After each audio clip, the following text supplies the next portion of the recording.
I face the most almighty backlash for those Conservative policies that I tried to put in place. From the usual suspects in the media, from the usual suspects in the corporate world. Oh shit, here we go again. The almighty backlash that Liz Truss faced was from reality. Let me explain why. Liz Truss came to power after Boris Johnson had one too many scandals. I mean, what do we have to do? Wait for another few months whilst he takes the wallpaper down? I'm loving this. What an exit. The Prime Minister forgot that his whip was a sexual predator. No answer to that one. I get like right on the edge. Okay. Okay. Britain needed a steadying hand. 399, Liz Truss 81,326. Therefore, I give notice that Liz Truss is elected as the leader of the Conservative and Unionist Party. What it got, though, was Liz Truss. And this would be the last confirmed sighting of Liz Truss smiling.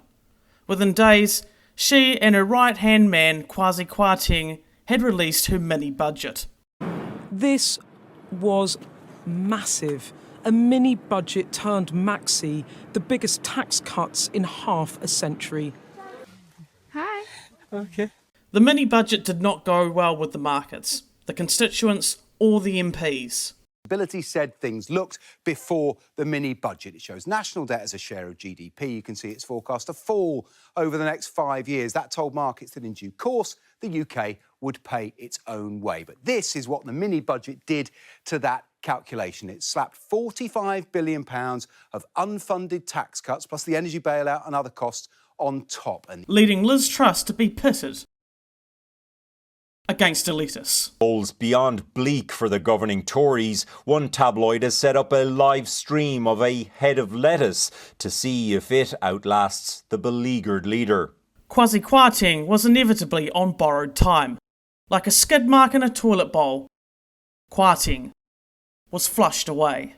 Less than 6 weeks into the job, he was asked to step aside by the Prime Minister. Let's go straight to Jonah Hull. He's outside number 10 Downing Street. What kind of political earthquake is that resignation sending through? Well, Sammy, just give me a second to turn off my phone, if you don't mind. Boy, that escalated quickly. I mean, that really got out of hand fast. Combined with the charisma of a Terminator T-800, the writing was on the wall, and Truss resigned before a vote of no confidence was called. You know, it makes you wonder whether she should vote Conservative again. But I'm delighted to hear that she's finally gone. The UK and the MPs and the markets spoke. Liz Truss is to governing what Robert Mugabe was to white Zimbabwean farmers. And as for the lettuce, it won.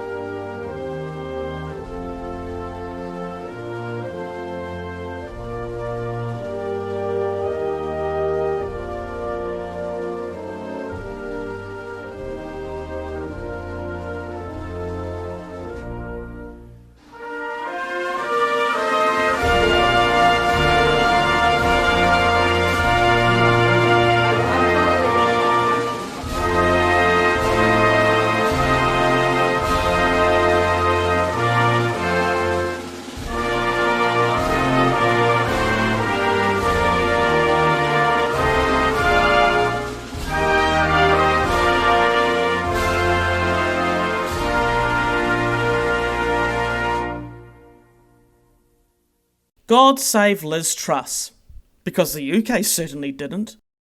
Which leads me to my overall point. The only notable thing about Liz Truss's time at the top, apart from how short it was that the Queen died during it. Presumably of shock upon reading her mini-budget. Thanks, Liz, you royal killer. We want Elon and his nerd army of muskrats examining the British deep state. As if CPAC couldn't get any worse. Well, shit.